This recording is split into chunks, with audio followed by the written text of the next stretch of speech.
Gente, hoje o foco principal é ajudar vocês a mudar os hábitos que vocês querem mudar, obviamente, né? Os que não quiserem, não precisa. Antes, eu gostaria de explicar que a medicina do estilo de vida é justamente a ciência da mudança aplicada à medicina. Aliás, não só a medicina, mas a área da saúde como um todo. São intervenções terapêuticas tanto tanto na medicina, quanto na psicologia, na nutrição, na educação física. Então, em todas essas áreas, a medicina do estilo de vida, ela não é uma especialidade médica, ela é um conjunto de conhecimentos que pode ser aplicado na área da saúde. Então, são intervenções terapêuticas no estilo de vida para prevenir e tratar condições crônicas. O profissional de saúde, ele é um exemplo, então ele é o seu primeiro paciente, e ele é um coach.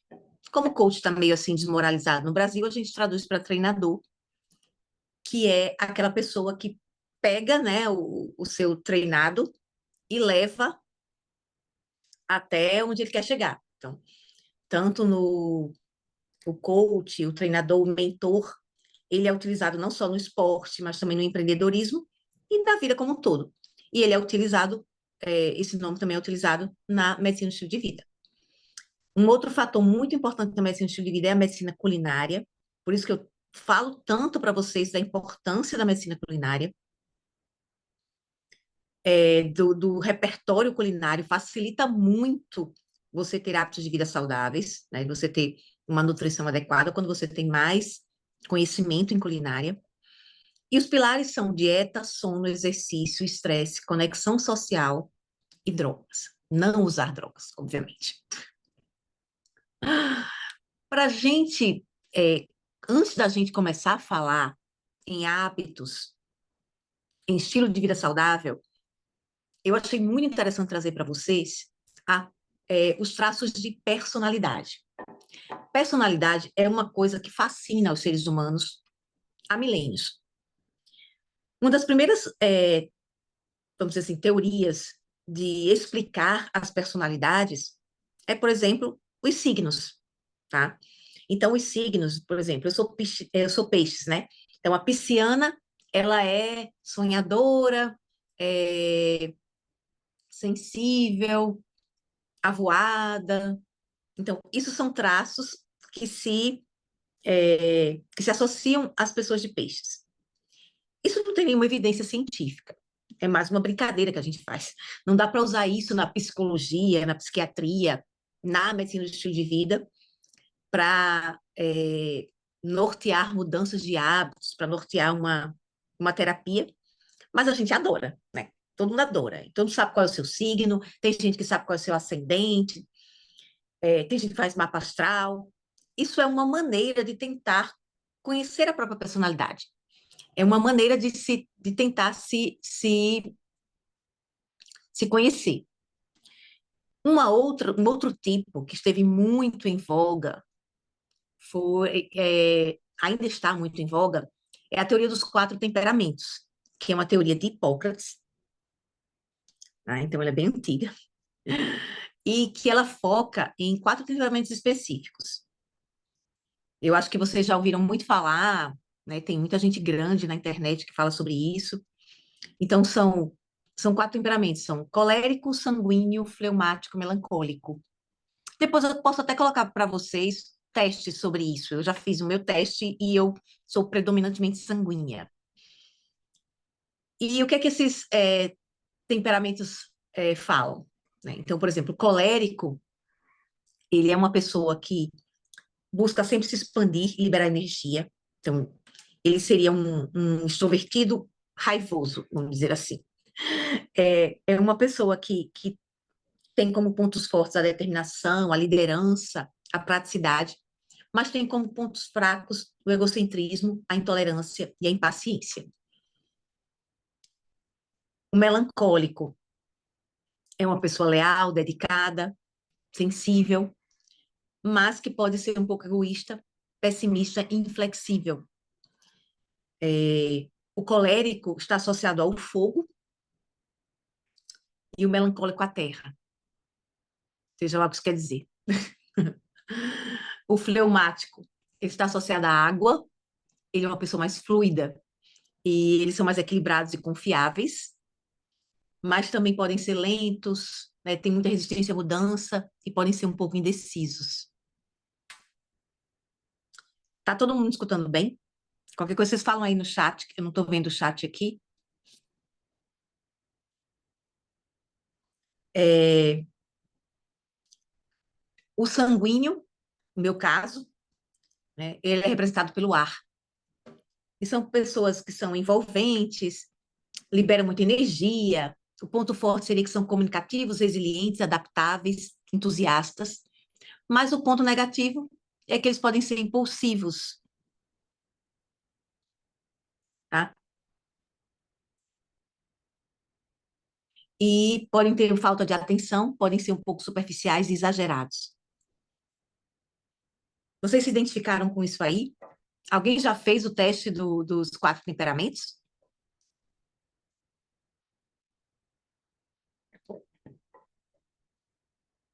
Alguém fez o teste? E não estou conseguindo ver. Deixa eu ver se eu consigo Eu não conheço, voltar mas para o nunca Zoom aqui. fiz. Nunca fez, né? Eu vou depois mandar para vocês, tá? Não fiz, não, queria fazer. Tô lendo sobre filosofia, aí É, fala da temperança, né? é. Agora, não tem, eles não é como o signo, tá? É mais uma brincadeira, uma, é, uma coisa mais divertida, não é uma coisa que tem ciência como os, é, como o teste como a teoria do Big Five, que ela é aceita mesmo, ela já foi validada e ela é bem aceita, no meio científico, ela é utilizada para basear tratamentos e ela é o que a gente usa na psicologia baseada em evidência.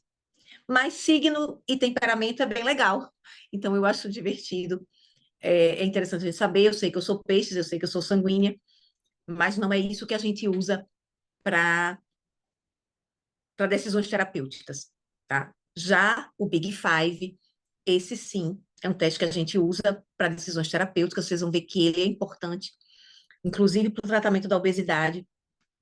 É importante a gente saber os traços que nós temos e que os pacientes têm, tá? Então, como é o Big Five? O que é que significa o Big Five? O Big Five é uma teoria de personalidade. Então, a personalidade ela é intrinsecamente genética, mas é muito influenciada pelo meio. Então, assim, a criança nasce com uma tendência a ter um desses 5 fatores mais importantes, mas com o meio ambiente, ela vai modular esses fatores, certo? Para mais ou para menos cada fator desse, dependendo da maneira como ela é criada, né, dos fatores socioambientais. E uma coisa interessante é que quanto quando a pessoa ela vive mais, quando ela é mais rica, então ela tem menos fatores estressantes na criança, vive num ambiente mais enriquecedor, mais tranquilo e tudo, a genética acaba sendo mais importante, os fatores genéticos se sobressaem mais. Quando ela está num ambiente muito estressante, ela tende a modular mais, então ela vai aumentar os fatores de personalidade em resposta a esse ambiente estressor. E aí a parte genética diminui um pouco. Tá? Então, quais são esses fatores? O primeiro fator é a extroversão, certo? O que é extroversão? A extroversão é aquela pessoa realmente extrovertida, no senso comum, chama de extrovertida. Mas o que a gente coloca como extroversão é aquela pessoa que ela é mais para fora. Ela se energiza com as outras pessoas. Ela é uma pessoa que precisa de outras pessoas para ter para estar bem. ela é falante, ela é calorosa, amigável, ao mesmo tempo ela é dominante e assertiva. É aquela pessoa que quando chega na roda, né, na festa, a gente percebe, ela domina a festa. Então, é uma pessoa que é mais expansiva. Ela é muito energética, tende a ser alto astral, porque ela tem muita energia, e ela gosta de muita gente ao redor. Isso parece ótimo, né? Mas vocês têm que entender que cada fator desse, ele pode ser adaptativo ou não. Por exemplo, uma pessoa muito extrovertida, que nasce no Brasil, ela tende a ter essa característica ainda mais valorizada e expandida. Se essa pessoa vai para a Inglaterra, por exemplo, ela pode se sentir desadaptada, porque na Inglaterra essa expansão ela não é tão bem vista, certo? Então, não é porque a gente acha que a característica é legal que ela realmente vai ser adaptativa. Isso vai depender muito do local, da cultura que você está sendo criada e daquele momento específico da sua vida. Então, todos os traços de personalidade, ele tem o seu lado bom e o seu lado ruim, certo? Aí, o extrovertido, por exemplo, que tem muito esse traço de extroversão é muito alto, ele não consegue ficar sozinho. Ele não consegue ficar reservado numa situação social onde ele deveria ficar. E ele não tem facilidade de trabalhar num ritmo mais uniforme. Ele tem muitos altos e baixos nesse ritmo, certo? Eu sou uma pessoa que tem uma extroversão alta, mas não tanto, ainda bem. É, então, a extroversão, ela é para fora, certo? Ao contrário do introvertido. Neuroticismo. O neuroticismo, a gente pode. Essa palavra, né, é uma palavra estranha, a gente pode traduzir mais facilmente para a pessoa que é instável, tá? Então, o grau de neuroticismo de uma pessoa é o grau de instabilidade emocional.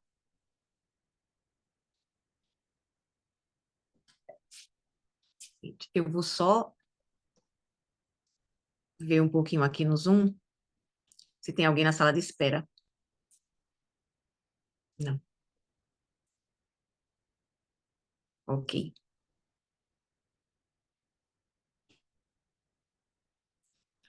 Então, o neuroticismo é um traço de ansiedade, tá? Então, é a pessoa que é instável emocionalmente. Ela tende a ser uma pessoa mais ansiosa, ela fica com raiva, constrangida ou triste mais facilmente.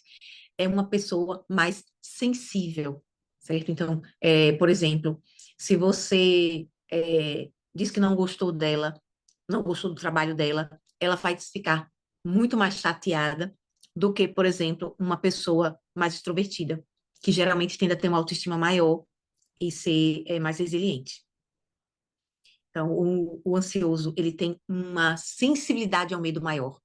Ele tem mais medo das coisas, certo? Depois eu vou mandar para vocês um vídeo que eu assisti hoje, que é muito interessante, falando sobre os traços de personalidade e finanças. Vocês sabem que eu gosto de finanças, né? E ela fala um pouco sobre isso, e é muito interessante. O paciente, a pessoa que é muito não é neurótica, né, gente?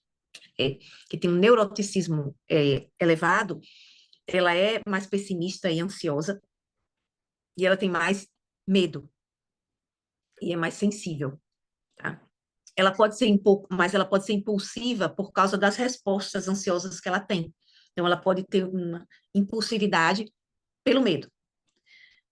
Então, ela não é estável, equilibrada, e ela é muito mais sujeita à tristeza. Ela pode ser menos produtiva se não tiver muita ansiedade envolvida. Então, se ela estiver bem, aí ela pode ser que não produza tão bem, porque ela é mais movida ao medo, movida à ansiedade. O meu deu um neuroticismo altíssimo. Hã? O meu deu um neuroticismo altíssimo. Altíssimo, né? Então, aí tem que ter cuidado, porque é uma pessoa que é mais suscetível a ter transtorno de ansiedade, Então, a gente tem que ter mais cuidado, tá? Isso. Aí, abertura para o novo. A abertura para o novo é uma característica que inclui, é aquela pessoa que sempre quer uma coisa nova.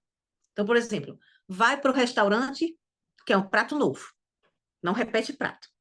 Sempre quer uma novidade, tá? Então, é uma pessoa curiosa, criativa, é muito aberta a novas ideias, ela tende a ser mais, vamos dizer assim, ela desfruta melhor das próprias emoções, ela entende melhor as próprias emoções e tende a ter emoções mais positivas.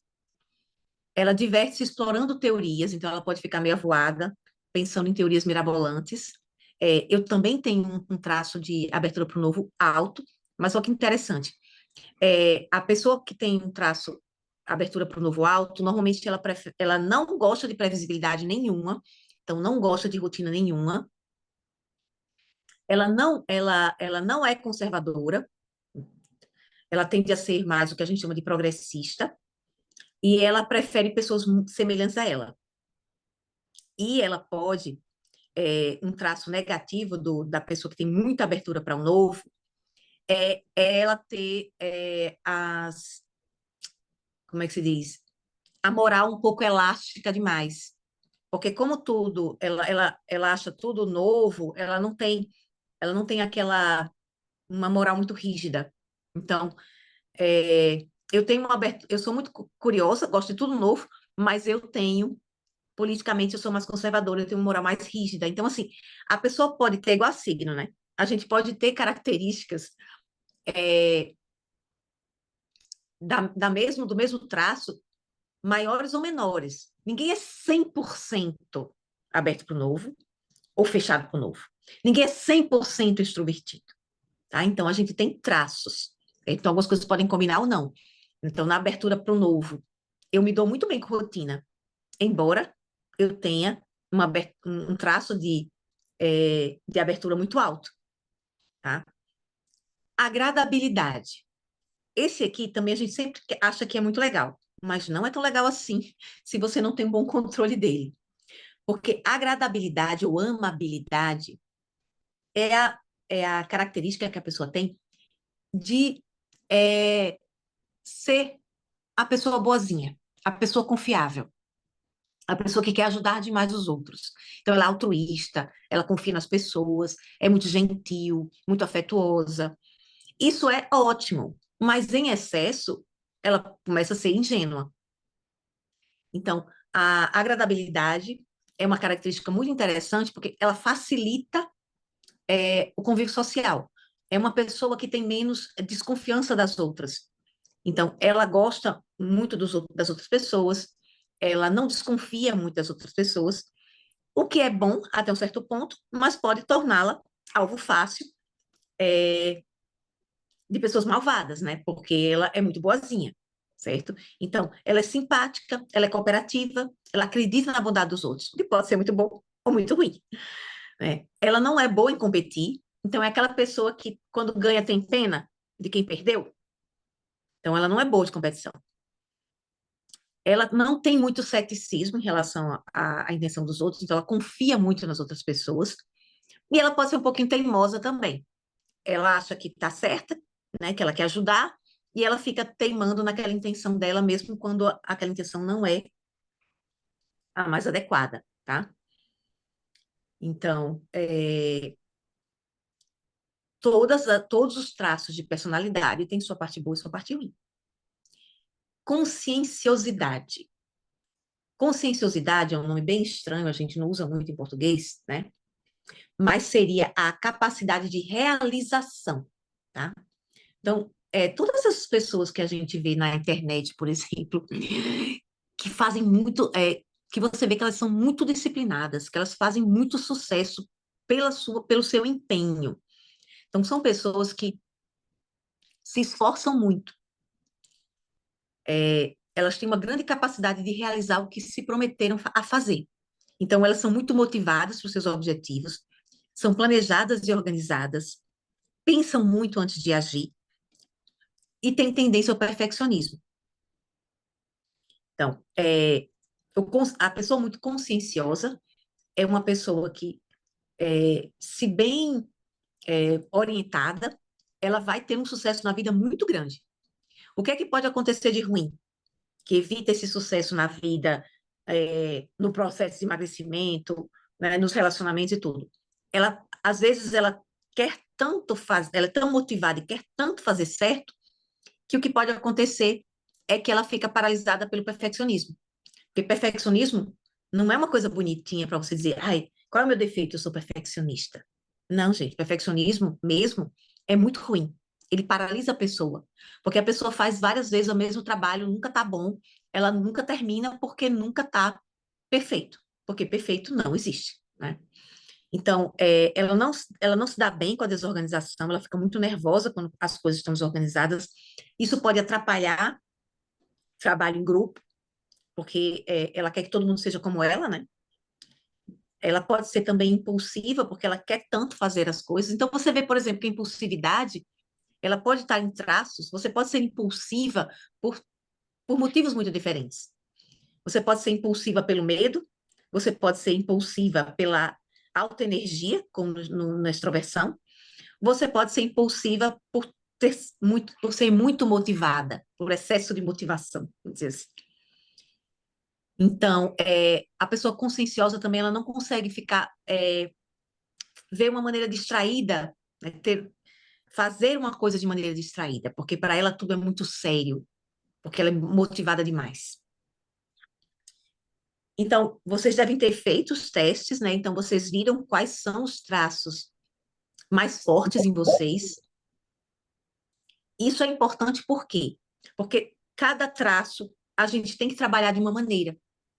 Então, da mesma forma que a impulsividade na pessoa que tem neuroticismo alto é diferente da impulsividade de quem tem extroversão alta, várias outras características são importantes, tanto no tratamento da obesidade quanto na prevenção de obesidade. E aí a gente vai ver agora. Na prevenção de obesidade, o teste Big Five é muito interessante ser feito na adolescência. Por quê? Porque se você pega um adolescente que tem uma habilidade baixa, ou seja, ele não tem um bom relacionamento social, ele pode ser uma pessoa muito. A pessoa que tem uma habilidade baixa, às vezes, ela é muito combativa, porque ela não quer agradar ninguém. Ela está muito certa do que ela quer fazer, está muito certa do que ela acha que é certo, e às vezes ela passa como um trator pelas outras pessoas.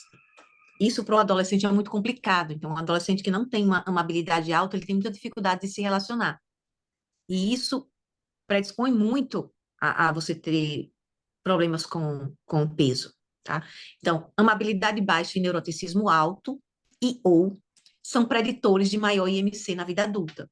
Se você detecta isso no adolescente, você já começa a trabalhar isso no adolescente, você pode prevenir uma obesidade no futuro. Um, a pessoa com obesidade, normalmente, ela tem uma menor conscienciosidade, ou seja, uma menor capacidade de realização, principalmente nas coisas relacionadas ao peso. E ela vai ter resultados piores no tratamento, tá? Vocês já ouviram falar do teste do marshmallow? Quem já ouviu Já, falar? Já Então, o ouvi. teste do marshmallow é um eu teste já ouvi. muito interessante. Ele é muito comum nas finanças. Então, o pessoal de finanças, de psicologia, psicologia voltada para finanças, fala muito. Já da psicologia clínica, não se falava muito antigamente. Agora, com a internet, que todo mundo pega de várias fontes, eu acho que os psicólogos conhecem mais. Mas antes eles nem conheciam. Quando eu comecei a estudar finanças e eu falava sobre o teste Marshmallow, os psicólogos não sabiam o que era. Então, o teste Marshmallow foi um teste que foi realizado em crianças de 4 anos, tá? As crianças tinham por volta de 4 anos. E como era esse teste? O pesquisador, ele colocou as crianças numa sala onde não tinha muita coisa para fazer. E disse para elas que ele pediu para elas escolherem um doce, elas escolheram marshmallow, e é, ele dizia que ia voltar com 15 minutos. Se elas não comessem o marshmallow, ele ia dar outro. Então, elas iam ficar com dois. O que que aconteceu? Foram divididos no final das contas, aconteceu três coisas, mais ou menos, com as crianças, né? Um terço das crianças conseguiram segurar e comer dois marshmallows. Uma parte das crianças... deixa eu tentar chamar aqui a pessoa para a sala.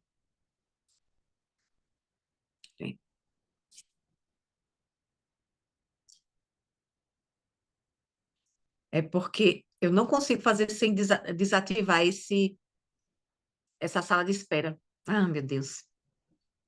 Aí tem que ficar prestando atenção em quem chega. Bem, então a pessoa, um terço das crianças conseguiu esperar o marshmallow. Um terço das crianças não conseguiu esperar, comeu imediatamente.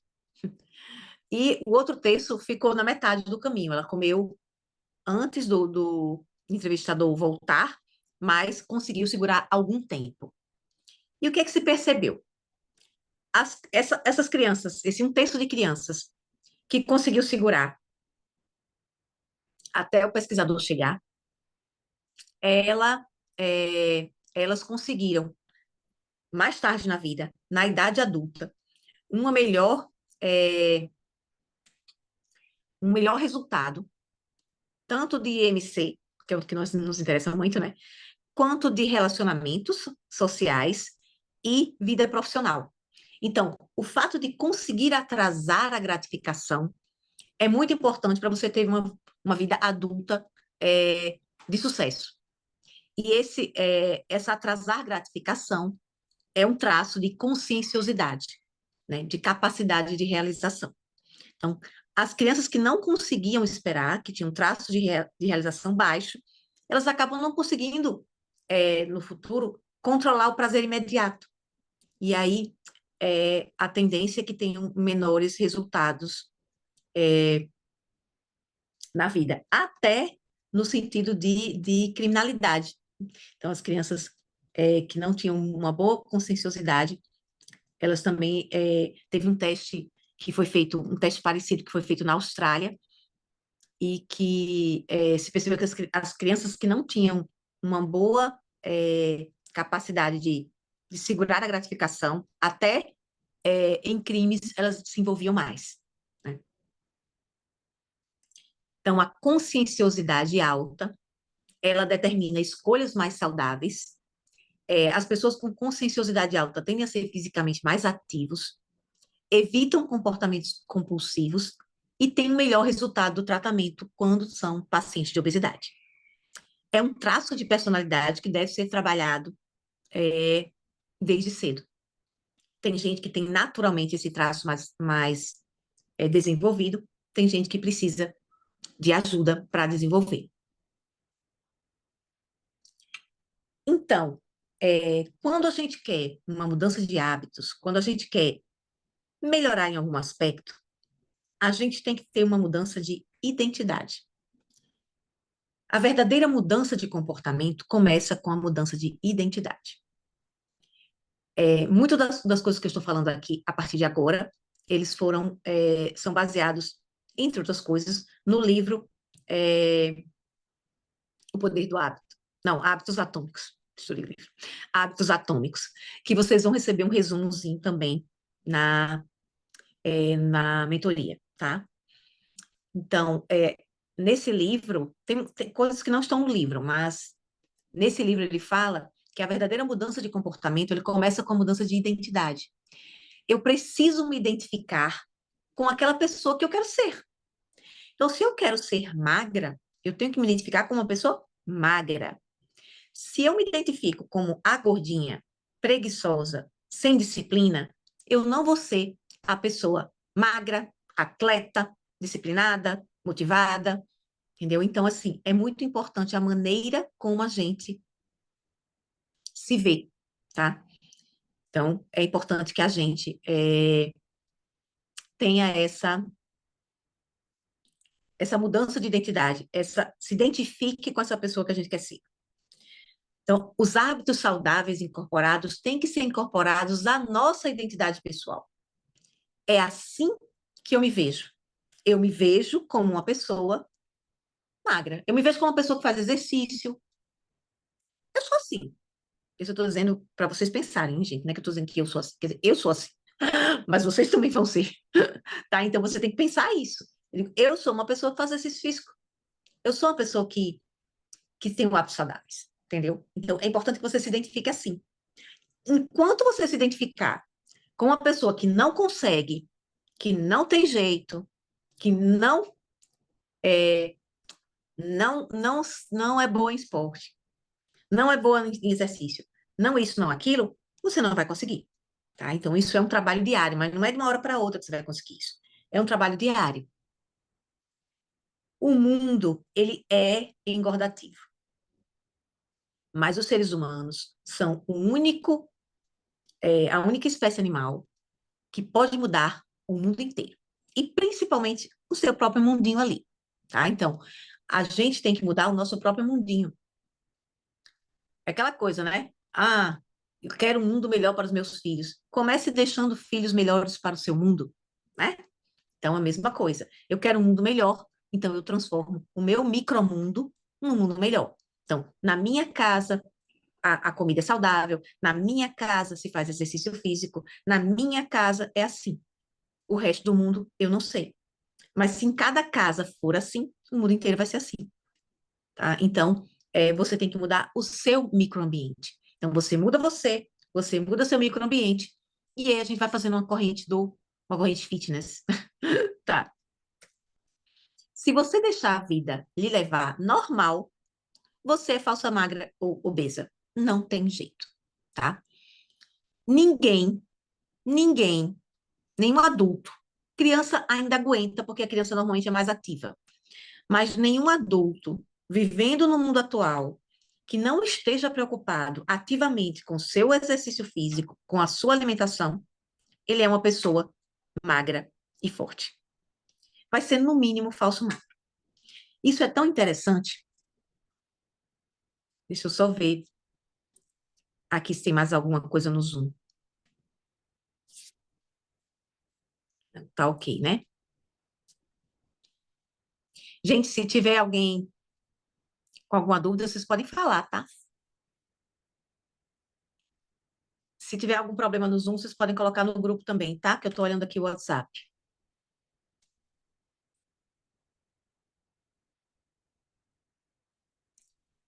E aí, isso é tão interessante que esse final de semana eu fui para dois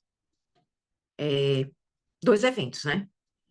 E as pessoas falando que obesidade não é para tomar remédio e que as pessoas têm que ser assim, têm que ser assado.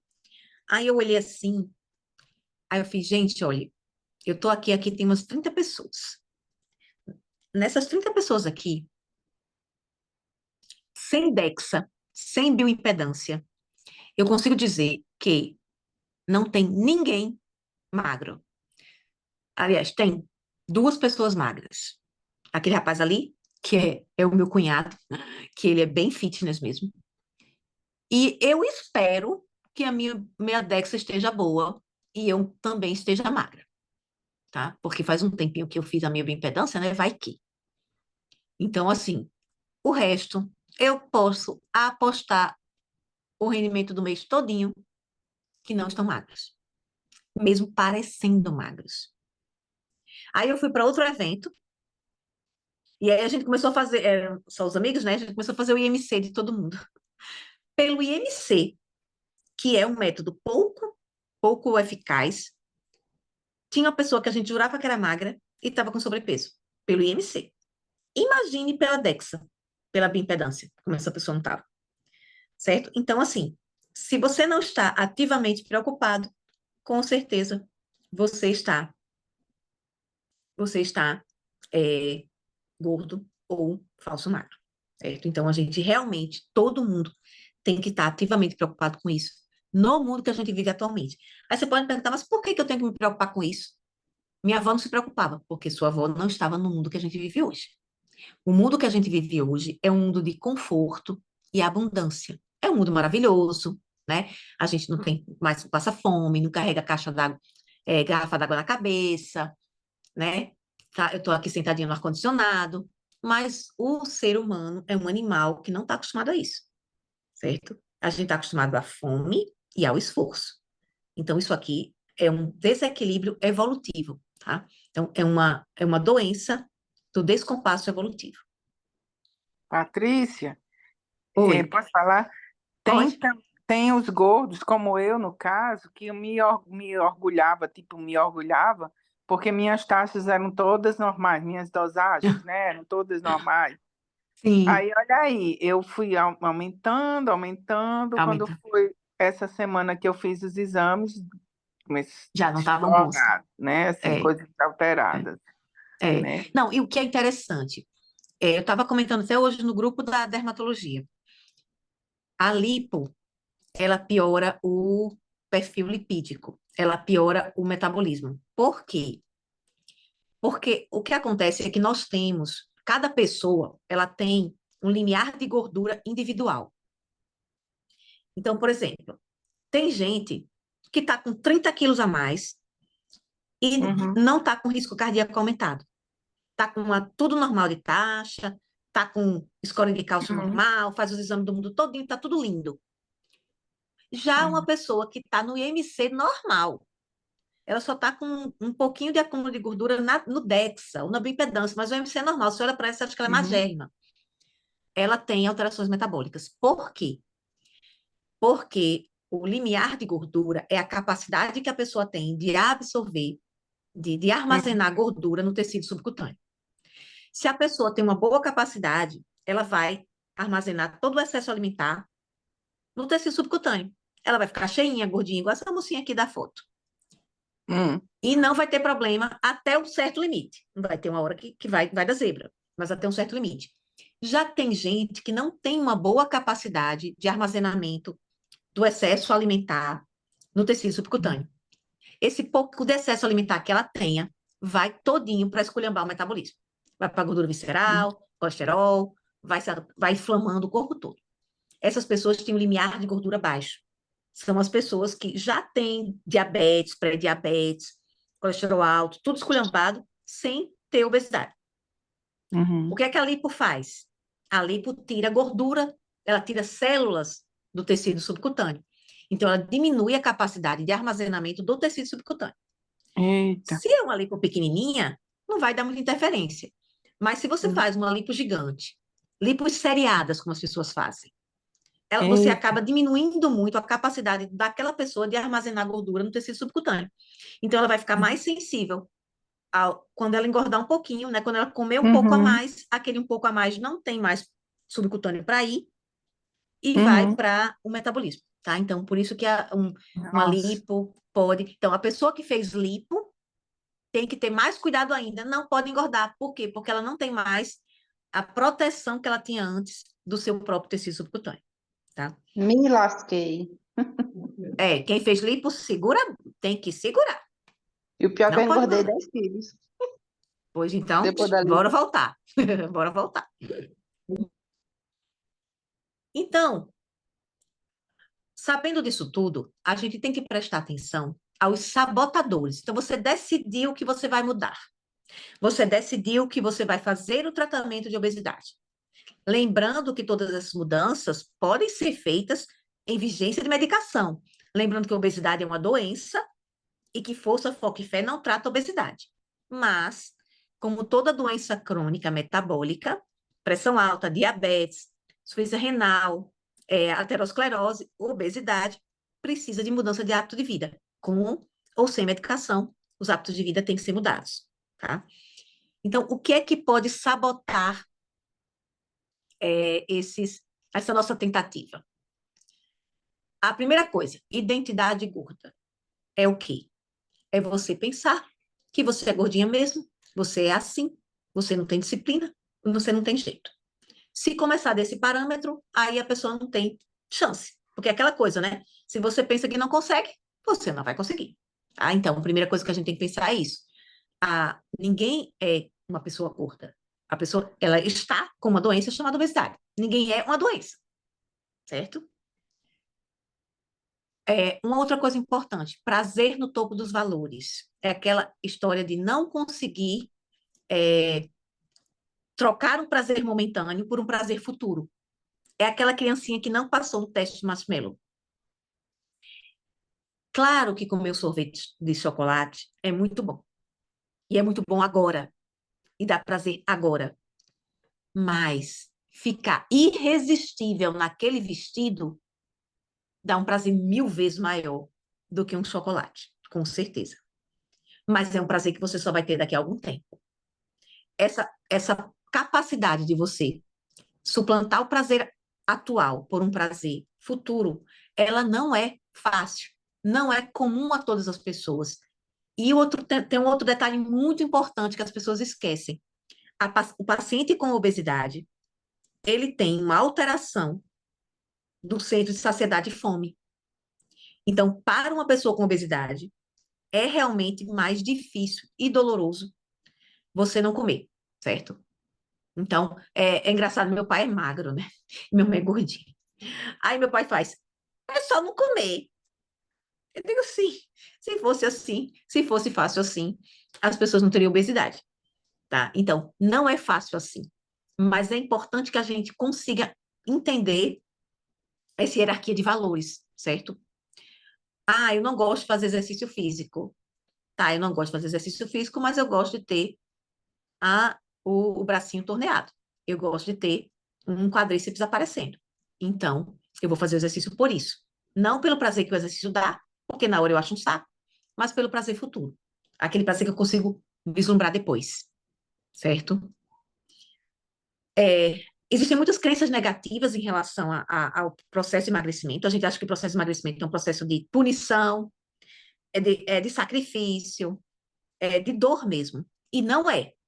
Claro que exige planejamento, conhecimento, dedicação, mas não necessariamente é um sacrifício, é um sofrimento, tá?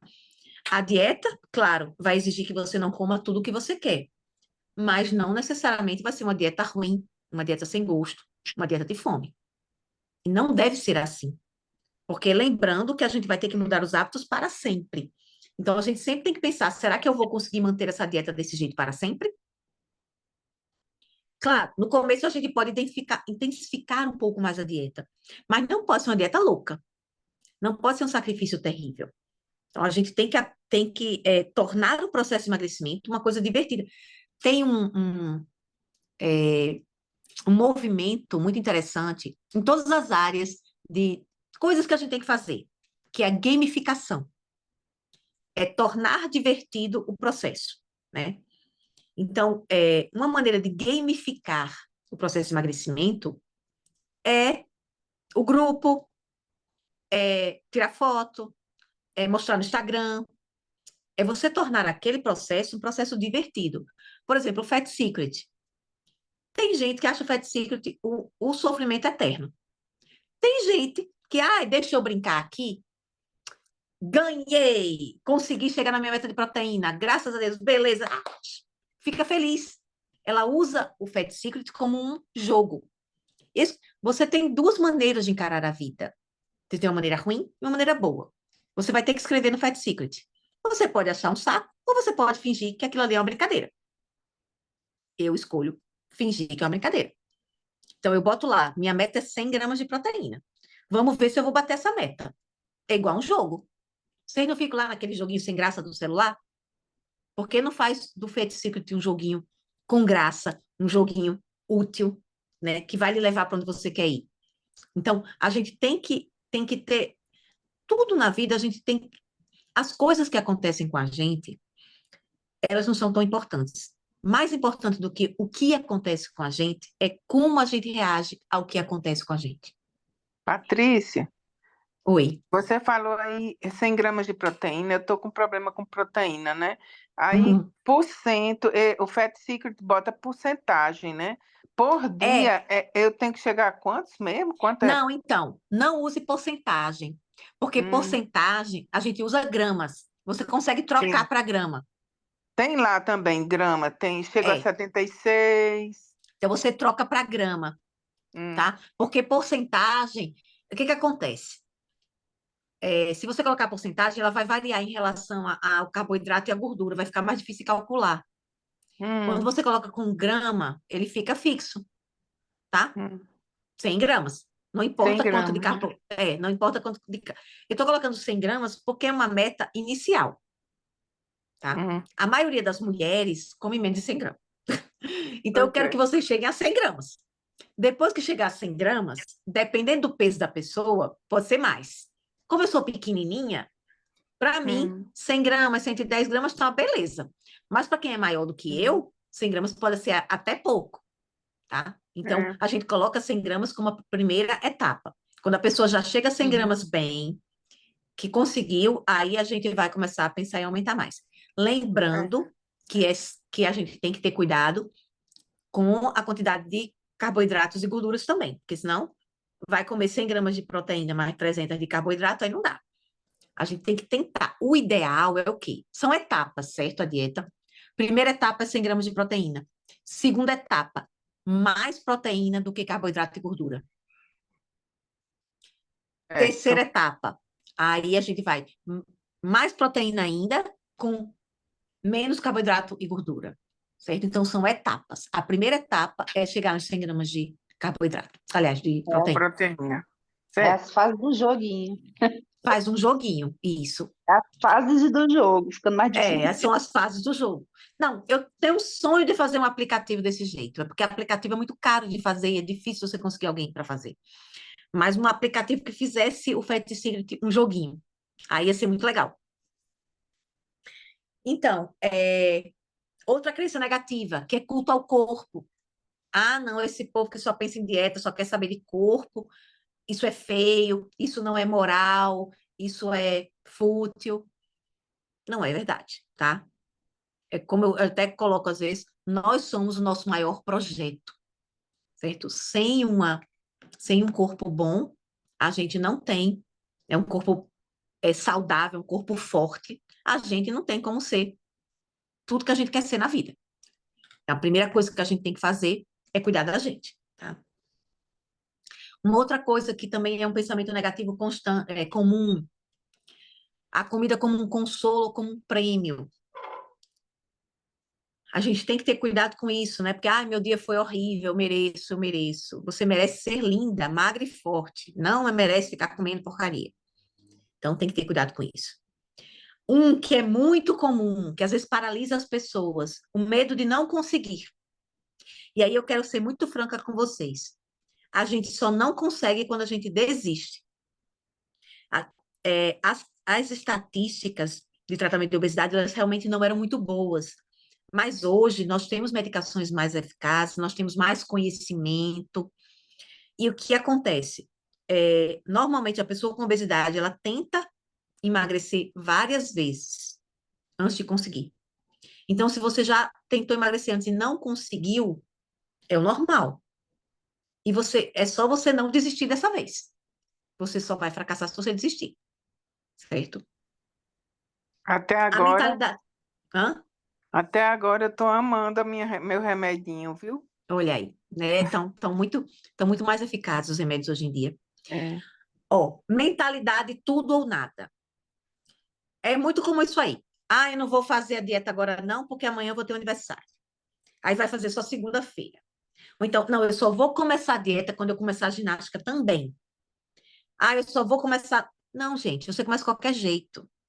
Não, nunca vai ser perfeito. Então, a mentalidade tudo ou nada é uma forma, inclusive, de você paralisar. Então, não tem problema, não pode fazer o exercício direito, faz a dieta. Não faz a dieta, faz o exercício, faz qualquer coisa. Dorme bem. Não deu para fazer academia, sobe as escadas.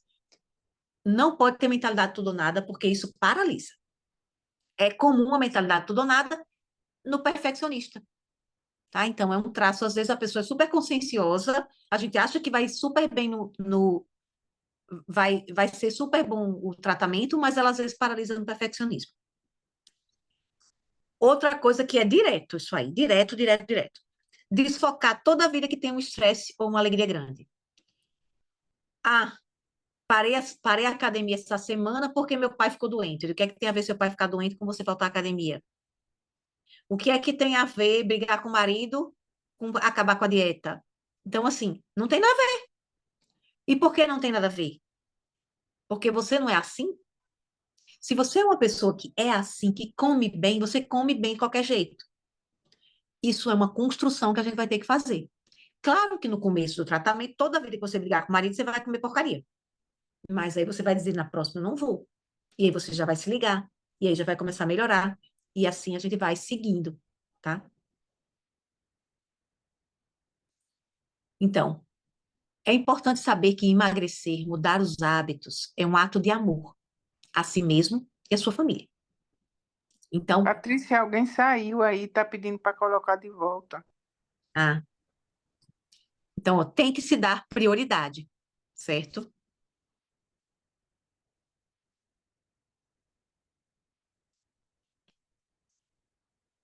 É importante que se priorize.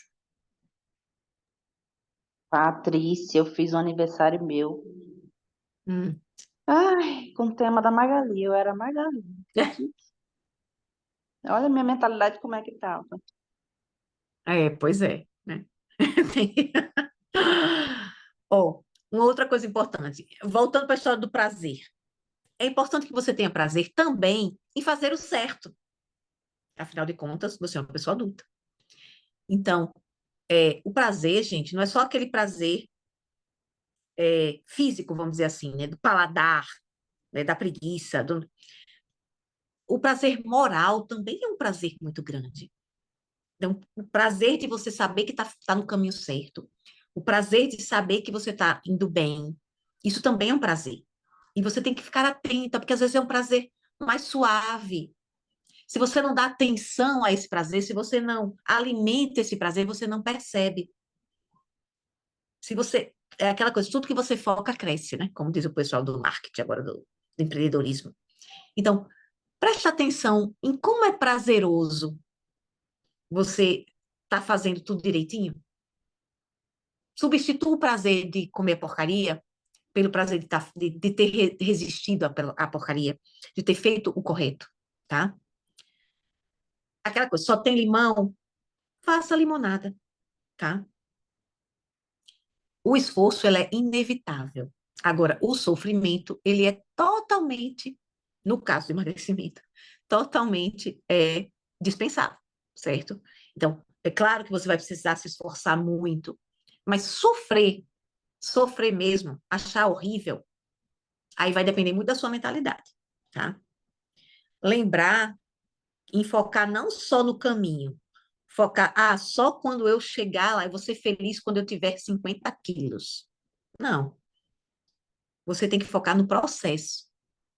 Você tem que sentir os pequenos prazeres de fazer a coisa correta, de cada pequena conquista, daquela calça que fecha, né? Daquele treino que você consegue fazer sem morrer esbaforida.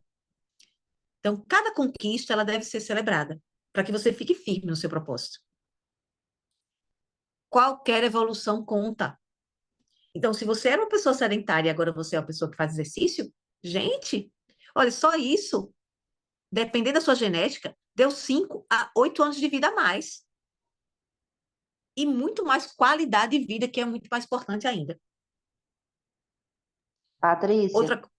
Hã? daquele de 10 quilos lá que eu aumentei, já perdi 7,5, viu? Só para Hum, lembrar. E olha já aí, tô, tá vendo? já tô indo nas costureiras com aquele problemão de ter que diminuir as É coisas. ótimo. O melhor problema que tem é ter que apertar a culpa. A mudança ela deve ser para sempre.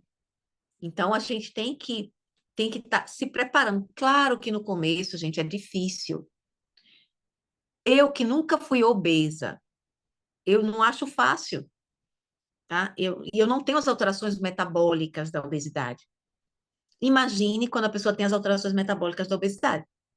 Então, não é fácil. Agora, também não precisa ser sofrido, tá? Pode ser um processo de autocuidado legal, tá? Então, é importante, deixa eu ver se eu passei. É importante reavaliar suas crenças, tá? Então, vocês vão receber uma listinha com essas crenças para vocês lembrarem e pensarem um pouquinho sobre elas, tá? Então, identificar e desafiar suas crenças limitantes. É aquela história, não sou bom em exercício, você troca por ser uma pessoa ativa. Você não precisa ser ótima em exercício, mas você é uma pessoa ativa. Você troca a história do, eu vou começar a correr. Não, eu sou um corredor. Eu tenho. Aí faz toda aquela coisa que o corredor faz, né? Toda aquela. Por que é o CrossFit, o próprio beach tênis, a corrida? Eles têm um sucesso tão grande, porque eles fazem aquela identidade da pessoa, né? Então, tem a identidade de grupo, então, todo aquele ambiente que predispõe a pessoa a fazer o esporte. Então, tudo aquilo é muito importante, tudo aquilo ajuda muito. É importante. Agora vamos para a prática, certo? É isso que eu uso lá no projeto MEV. Vocês devem prestar atenção quando a gente vai definindo nossas metas. A gente tem que ter clareza e especificidade. Nós temos que usar metas SMART. Não é simplesmente dizer, agora eu vou melhorar eu vou fazer mais exercício. Não, não é assim que a gente faz. A gente define metas claras e específicas. Eu vou treinar segunda, quarta e sexta, 6 horas na academia Bodytech, com o professor fulano e tal. Tem que ser metas específicas que você. Por quê? Primeiro, que é mais fácil fazer. Segundo, é mais fácil avaliar se você está ou não cumprindo a meta. Porque se você diz, vou fazer mais exercício, como é que você vai avaliar se você está fazendo mais exercício ou não? Agora, se você coloca uma meta bem específica, você consegue fazer essa avaliação. Aí, algumas dicas. A gente pode fazer várias dicas de como facilitar o surgimento de novos hábitos. Eu oriento sempre começar pelo exercício físico, porque o exercício físico ele é um hábito angular. Acordar de manhã e treinar transforma o dia da pessoa, transforma a vida da pessoa, porque é aquela pessoa que faz o exercício. Então, assim, você acordou, você fez exercício, você percebe-se como uma pessoa que faz exercício, uma pessoa fitness. Você se percebe como uma pessoa autoeficaz. Por quê? Porque a primeira coisa que você fez no dia foi uma coisa que você prometeu que ia fazer e fez. Não foi perder tempo no celular, não foi se atrapalhar no trânsito. A primeira coisa que você fez foi aquilo que você prometeu a si mesmo que ia fazer. E até uma coisa que eu já coloquei até no Instagram, né? Quantas coisas você promete a si mesmo e não faz?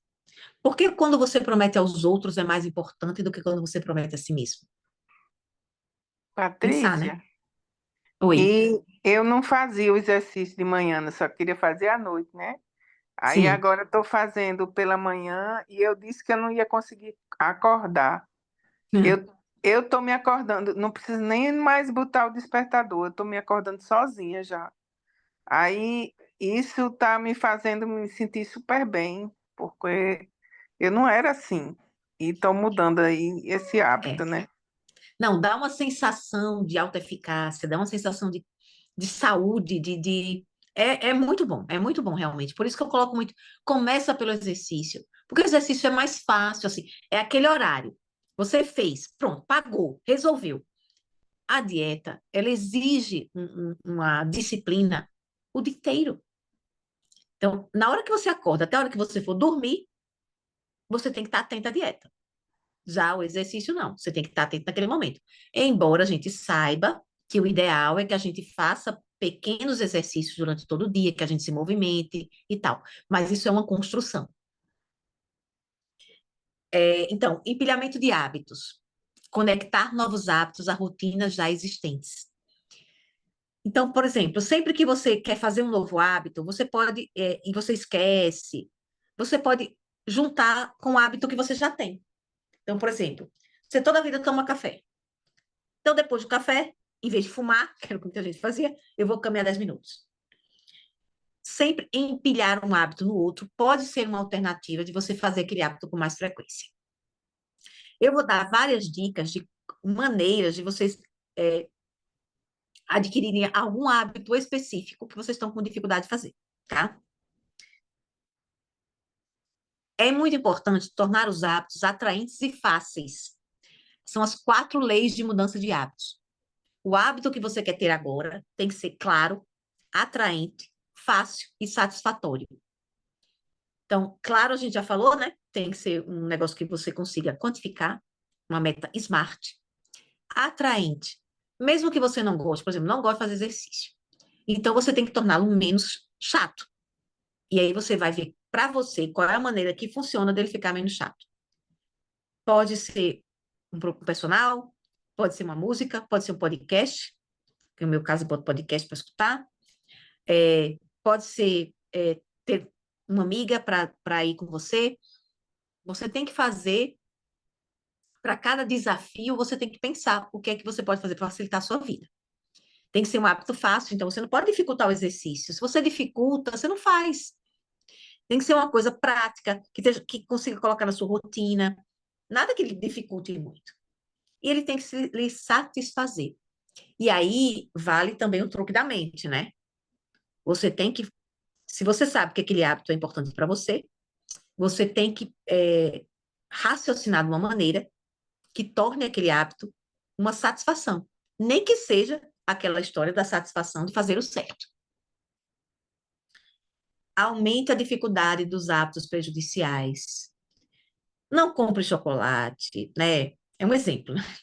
É, não deixe o doce fácil. Dificulte aquela coisa que você não quer fazer, tá? Coloque alguma coisa. Tem um horário que você gosta de comer. Coloque alguma coisa naquele horário que não seja comida. A influência social. Cercar-se de pessoas com hábitos saudáveis.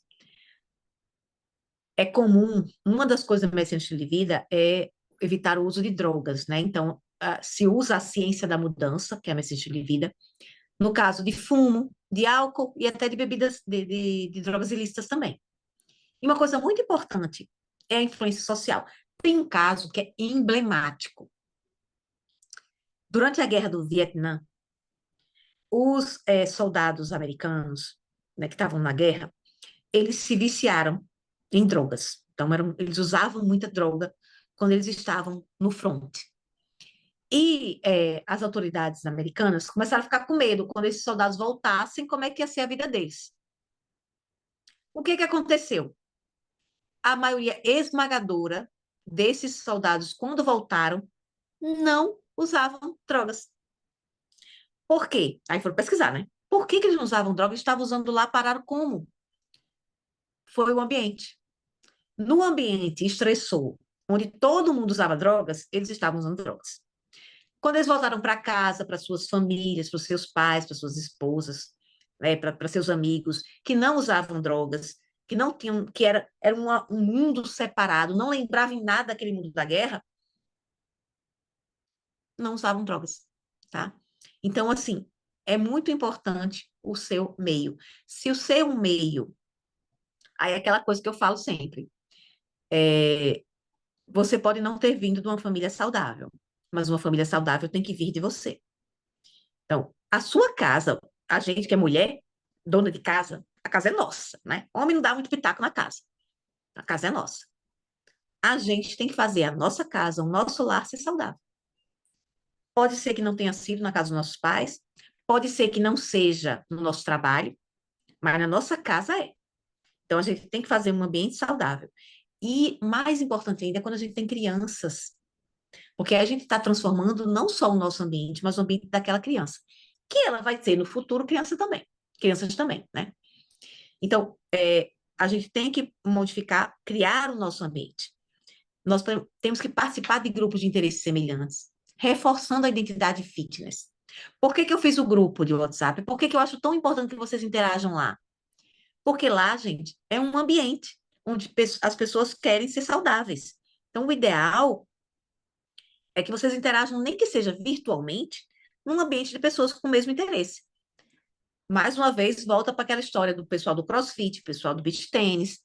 O beach tênis é meio desmantelado, sabe? Principalmente aqui em Miami, porque o povo joga só por prazer. Eles não são atletas e tal. Mas o pessoal que leva a sério o esporte, Eles têm que comer bem, eles têm que fazer exercício fora, né? Têm que fazer musculação para melhorar o esporte. Eles não podem engordar muito, eles têm que se dedicar. Então, esse ambiente todo é um ambiente mais saudável. Crie seu ambiente para você e para sua família. Procure pessoas com o mesmo interesse. Então, se você não tem amigas que são saudáveis, procure, não precisa expulsar suas amigas, não, mas arranje um outro grupo de amigas que tem esse interesse saudável, amigas no esporte, ou faça um grupo de amigas, ou as meninas da mentoria, né? Esse grupo com o mesmo interesse é muito importante. Somos seres humanos, nós somos animais gregários, né? Nós somos animais que precisam uns dos outros. E aí, principalmente para quem tem mais extroversão. Então, o paciente mais extrovertido, ele precisa mais desse grupo. Talvez um paciente mais com menos grau de extroversão não precise tanto dessa influência social, mas ajuda muito, tá? A regra dos 2 minutos, essa regra é interessante. Tá com muita preguiça, você faz alguma coisa que só leva 2 minutos. E aí, depois você tenta fazer a outra coisa que dura um pouquinho mais de tempo, tá? Então, você tem que correr. Aí você diz, não, não vou correr, não, vou só botar o tênis. Só que depois que você bota o tênis, eu já botei o tênis, agora eu vou correr. Então, você tem que se enganar às vezes. Se enganar às vezes é bem útil. A gente não pode ser escravo do nosso cérebro, não. Às vezes a gente tem que enganar o nosso próprio cérebro. Dispositivo de compromisso. Criar barreiras para os maus hábitos e facilitar para os bons hábitos. Exemplo. Quer comer mais fruta? Bota umas frutinhas cortadas na geladeira.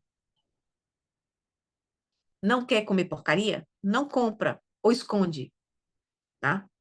Eu prefiro não comprar, porque meu marido come tudo. Eu até me seguro, mas ele não se segura, ele come tudo. Tem que esconder. Então, Eu prefiro facilitar não os comprar. hábitos. Hã? Prefiro não comprar, Pois porque é, se eu esconder de mim mesma ali, eu tô sabendo, não, você come, não né? sai da minha mente. Não sai da minha mente, eu É, prefiro não comprar. exatamente. Então, a gente tem que facilitar a nossa vida. Se você sabe que tem dificuldade de resistir, para que compra, né? É igual os pacientes quando traz as crianças, né? Tem os pacientes, as crianças obesas, aí a mãe faz, fulaninho só gosta de comer tal coisa. Eu digo, por que você compra? Ele vai no supermercado comprar, ele ganha dinheiro e vai lá no supermercado comprar sozinho? Não, quem compra é a mãe, então não compre. Minha filha fez a mesma coisa com a mãe lá que estava no Pois, consultório. Quem compra, mãe? quem compra, exatamente. Recompensas imediatas é uma forma de você gratificar o próprio cérebro, né? Se enganar, pra, já que você, principalmente as pessoas que têm mais dificuldade de ver recompensa futura, ela pode pensar em micro-recompensas presentes, tá? Então, por exemplo, você pode associar um hábito desejado a uma recompensa positiva. Então, se eu fizer tal coisa, eu ganho tal coisa. Por exemplo, você pode se prometer: se eu não faltar o treino essa semana, eu deposito R$ 50 no meu, é, na minha poupança para viagem X, tá? Então, você pode ter um saquinho, eu chamava os saquinhos de dinheiro, você pode deixar um saquinho de dinheiro separado, que é o saquinho da recompensa. Aí, repetir os comportamentos até que se tornem automáticos. Os comportamentos, eles não são automáticos logo de cara. Para você ter o automatismo de escovar os dentes hoje, sua mãe pediu para você escovar os dentes centenas de vezes, tá? Até você se acostumar. Então, seja persistente. Repita os comportamentos até que eles se tornem automáticos. Falhou? Não tem problema. Continua depois. Vai dar certo. É só não desistir, tá? Foca na frequência das ações. Então, o mais importante é não desistir. Porque o que é que acontece? Às vezes você tenta de um jeito e não consegue. Tudo bem, gente. Não foi você que falhou, foi o método que falhou. O método não estava adequado. Vamos tentar de outro jeito. E a gente tenta de outro jeito, tá? Muitas vezes pode ser necessário terapia cognitivo-comportamental. Então, o que eu faço, né? Eu fiz uma especialização em psiquiatria, mas eu não sou um psiquiatra. O que eu faço, né, e não, também não tem nem tempo como para a gente fazer a terapia, o ideal é que você faça terapia, psicoterapia, uma vez por semana, né? Então, não tem como fazer assim. Mas se você precisa de mais ajuda, a terapia pode ajudar demais, certo? Então, a gente tem psicóloga no grupo. A semana que vem a gente vai fazer a live com ela, tá? No Instagram. E aí vocês quem não conhece ainda vai conhecer. E se for necessário terapia cognitivo comportamental, ajuda demais, tá? Existe um protocolo específico para obesidade, que é o protocolo Oxford. Nem todo psicólogo sabe fazer.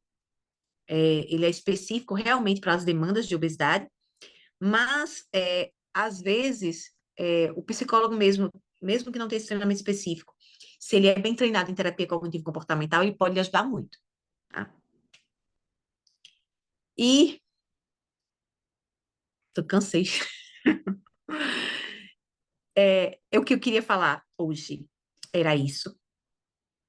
A gente vai falar um pouquinho mais semana que vem, quando eu for falar com a psicóloga, tá?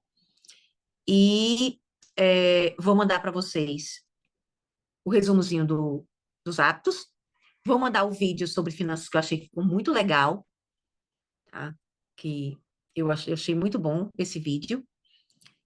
E posso também depois mandar alguma coisa sobre os 4 temperamentos. Lembrando que 4 temperamentos é igual a signo, não é ciência, tá? Mas dá uma brincadeira boa. Deixa eu ver aqui. Alguém tem alguma dúvida? Gostaria de comentar alguma coisa? Deixa eu interromper aqui o compartilhamento.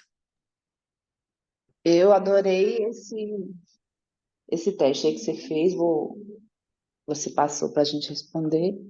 Eu vou Sim. ler e reler mais vezes, me estudar para melhorar cada vez mais. Ah, sim, deixa eu ver Paty, aqui. Paty, eu fiz o Oi, teste em diga. 2003. Não sei se eu Sim, mandei, mas eu tenho salvo. E fiz sim, agora. sim, Aí deu assim, percentuais diferentes, mas as mesmas, sim. digamos, quantidades, né? A diferença. Bem interessante. O que acontece, que eu nem lembrei de falar, muda um pouquinho com a idade, né? Porque a personalidade muda um pouco com a idade. Inclusive, eram dois aspectos que parece que melhoravam. A amabilidade melhora com a idade, e eu não me lembro qual é o outro aspecto que melhorava com a idade também. Então, algumas coisas tendem a mudar um pouco com a idade. E com os estímulos, né? A gente vai. A personalidade, ela é basicamente formada na infância e adolescência, mas a gente não fica estático o resto da vida. A gente também consegue mudar um pouco ao longo da vida a nossa própria personalidade, tá? E é Na muito bom verdade, conhecer. é minha amabilidade que diminuiu. Ai, meu Deus do céu, tá vendo? Só para contrariar a pessoa. Ela tende a aumentar com a idade. Então, deixa eu ver. Gente, então, qualquer coisa a gente pode falar mais no chat, no grupo da mentoria, e eu vou mandar as coisas também, mais umas coisinhas para lá para vocês. E aí vocês me dizem o que é que vocês acham vão achar do resumo do Poder do Hábito. Aliás, Poder do Hábito não. Hábitos Atômicos. E também do videozinho sobre finanças, que eu achei bem legal, tá? Muito obrigado por participarem e a gente vai se falando mais. Beijinho, gente. Obrigada, beijos. Tchau.